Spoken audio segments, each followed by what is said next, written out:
Hi, good morning, good afternoon, video diary. So, I felt obligated to report some of the changes that I'm feeling. Um, Through the course of these entries, I have attempted to speak my emotional mind, if there's such a thing. To not let cliches or expected responses or other people's hopes for you know, less painful analysis of my son's OD death. Um,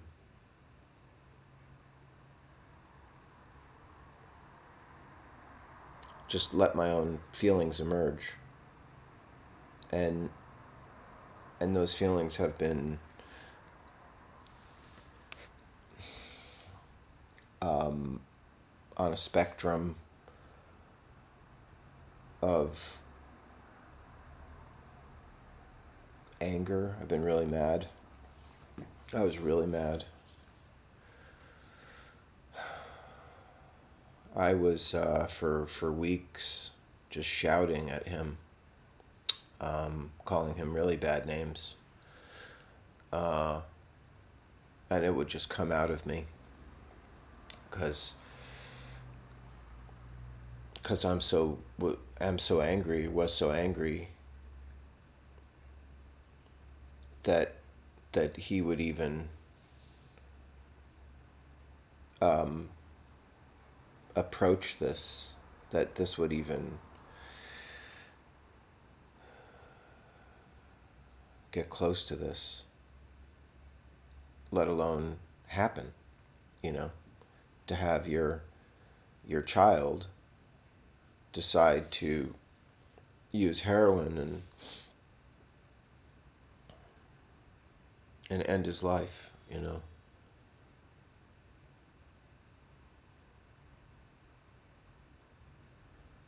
So I was angry because I had so much hope and love, and I thought mutual understanding. Some people have told me, like, oh, you still had that, with Forrest. Forrest really, loved and regarded you, but this is not the actions of someone who was doing that. They were lost in some vacuum, some deceptive vacuum, and maybe that's fully chemical, and maybe it's not. Maybe we have some power to change it. Maybe the junkie has the power to not be a junkie. I can I can tell you, I think, to a person, not one single person who I've met through this terrible thing, because I'm meeting the people who have lost their addicts, their junkies, was able to dissuade them, to rehab them, to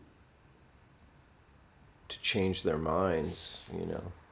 So if other people do quit this completely ridiculous enterprise of being a junkie, um, and that's a bigger question, right? Because that might also mean that you have to take on just a completely different way of living.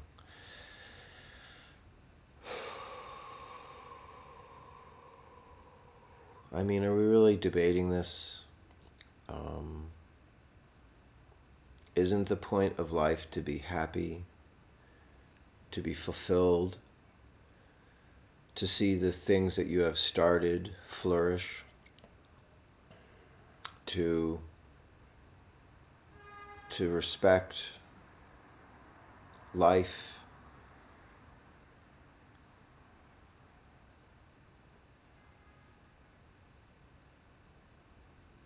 You know, it's like drugs don't fit into that.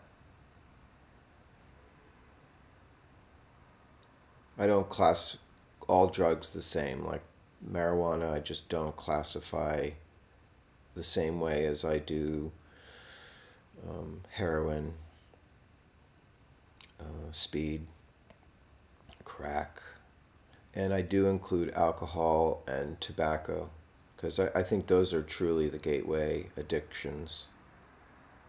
Because we're doing that when we're in teenagers, and we're getting used to keeping our pack of cigarettes with us, and the only reason people smoke is because they're addicted. It's a burning plant, a leaf that some company is selling you and making tons of money, and the only reason you keep needing it is because you're addicted. So it's the biggest fraud that you perpetrate against yourself because of its ubiquity. It's hard. I wouldn't outlaw them, though, I would just educate people. People used to take a lot of substances in the past that they don't anymore. Roman soldiers used to drink wine out of lead jars, and many young Romans soldiers died. And until somebody figured out, like, they're drinking from these things and something about it is poisoning them. They didn't even know, but they were able to use, just deductive reasoning and figured it out. But we can say that they stopped drinking from lead jars because that was fatal. It didn't kill them the first time. It didn't kill them the first year. But then whatever lead poisoning does to you, which I think is pretty bad, they put it together. So, yeah, it's different because we're not talking about like don't take heroin with a needle, take it with another thing. It's like heroin itself seems to, first of all, be this substance that creates monsters, just insanely acting people, just acting without regard for their safety. And I know people say it's like you got to take you got to go to the bathroom. It's like it's like you got to go to the bathroom so bad and you can't stop and there's no place to go to the bathroom. Just piss in your pants, If that's all it is, if it's just you have to go to the bathroom, then suck it up. Suck it up for you, for society, for everybody. Go get clean somewhere. Go shiver like in the fucking movies. Just get off drugs. It's the biggest lie, and you're victimizing yourself. So this was the nature of my anger. It's like, it's just the worst thing that I could have wanted for my son. I also told him never be violent, never approach somebody else who's being violent with more violence if you can help it, to try to kindly diffuse situations. I've been in a few street fights. Only one of them was I participating in. The other ones I was between other people. One I had a guitar backpack on, and this guy was going to destroy this other person who deserved it, because he was the one who was being highly aggressive. And I remember I got between them with my coat, my winter coat, and my guitar case, and I was able to talk to the man who was offended. He went into his car to grab a pipe, and I said, you've already won this. You've already done what you could do here. Please don't be violent like this. You'll regret it. He didn't even look at me in the eyes, but he heard me. And they couldn't get to each other. They were punching each other around my stupid guitar pack. But that's that's a mindset. What do you teach your kids? You teach them not to be mean, not to be shitty, not to take up more room than they should, to be educated, to sublimate their natural impulses. Maybe that's something people don't think about enough, but I did. You know, I understand that every living being probably wants to get high. Or at least every human. Uh, this impulse is like children rolling down hills or spinning around, like the altering of your state to feel the contrast between where you were and where you are is just, it's a normal impulse. But when you combine that with something like your vehicle is a highly addictive, monster creating substance. And again, I think cigarettes and booze create nightmares of people, nightmares of people's lives. With cigarettes, we hide it. You know, we go outside to smoke. We pretend all that stuff. I did all that stuff. It just ruined my life, and I'm not overstating that. Like, it took 20% off the top. And that started creating situations where other things could go. Like if I'm not, if I'm not heavily working out right now, or that's not my thing, or whatever it is, or I'm smoking and I feel shitty, like what else are you going to do? You're going to do other things. So why would you weaken yourself? Why would you give yourself less of an edge?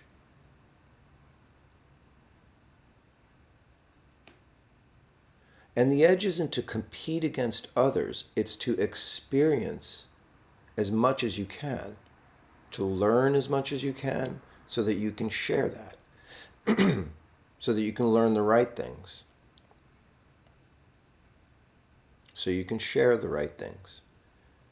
Would you teach your baby to smoke or to drink a beer? You wouldn't do that. Would you teach your 10-year-old to smoke? Some people do, I was smoking at 10 years old. Older kids, I was fascinated. Man, get off it if you can, please. You won't miss it. It's a sham. It's a sham. It's a scam.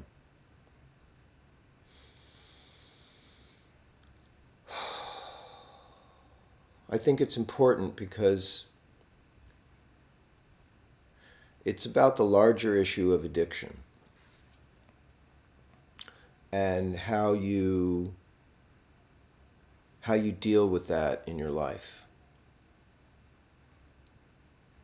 I didn't want Forrest to quit smoking weed. I was like, just don't smoke a lot of it, because then you'll just be stupid. I love my little oil thing. I don't want to lie. Does that make me a hypocrite? I didn't tell Forrest to stop that. I thought I was being like, the harm reduction term I heard, it's a new term for me, but I guess I get a little bit of what that is. Like, it's not as bad, and yet I want to acknowledge that it is something that I use and that is akin to state changing.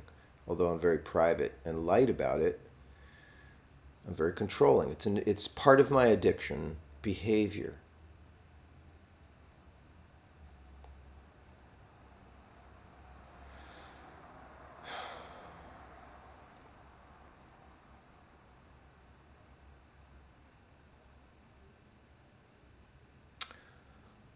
So I've been more present. Sounds so ridiculous.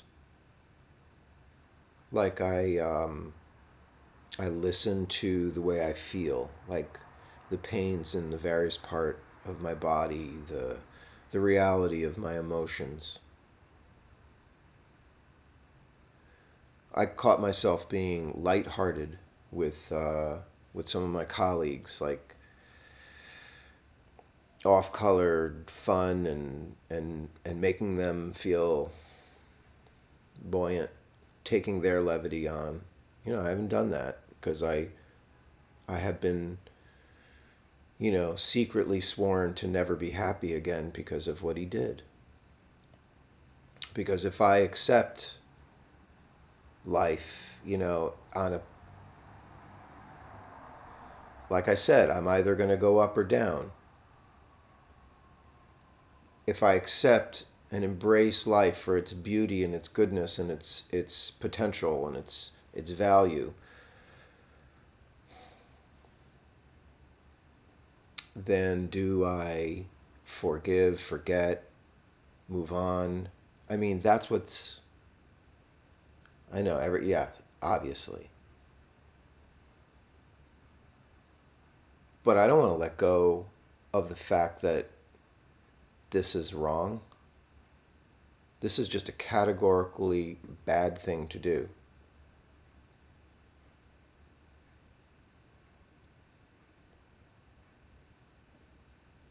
I haven't looked at his pictures because I know when I start that, it's going to be tough. I used to have him as a baby in my arms. We fought in training for years. That's a very intimate relationship. That's what I said. It's a betrayal. This is like a betrayal of my ethos, of what I taught my son. So it's triply weird. Will that ever not be the case? No. It will never be the case that I can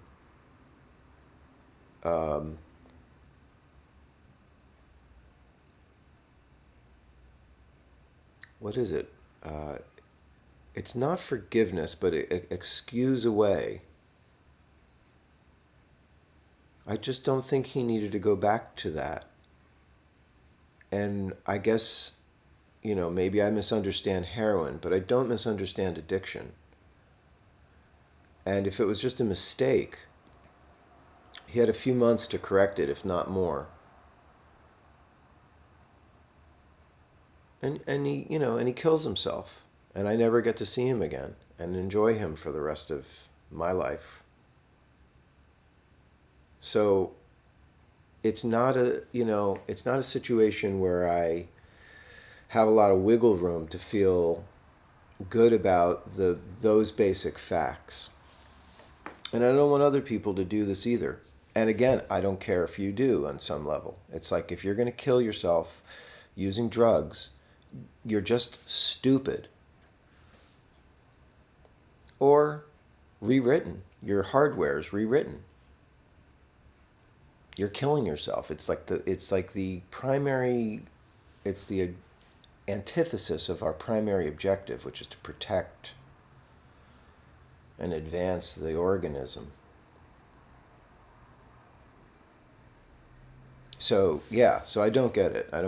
I've never liked heroin users, the ones I hung out with, awful experiences. And to have my son in that camp is very hurtful to me. Because I know what kind of person, and I know there's other people out there. I've seen their testimonials, how wonderful so many of these lost and dead children are. But how does that shit?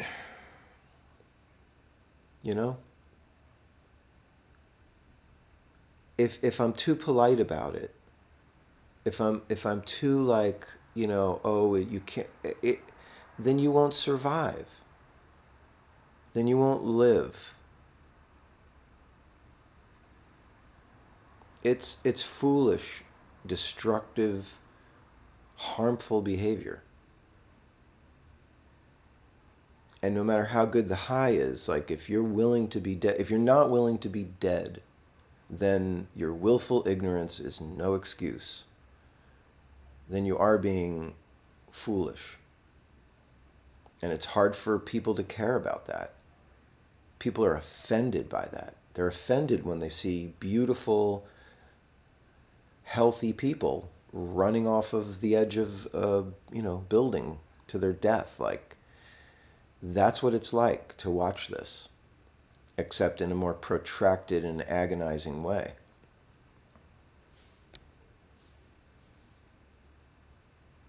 Think about it. Please.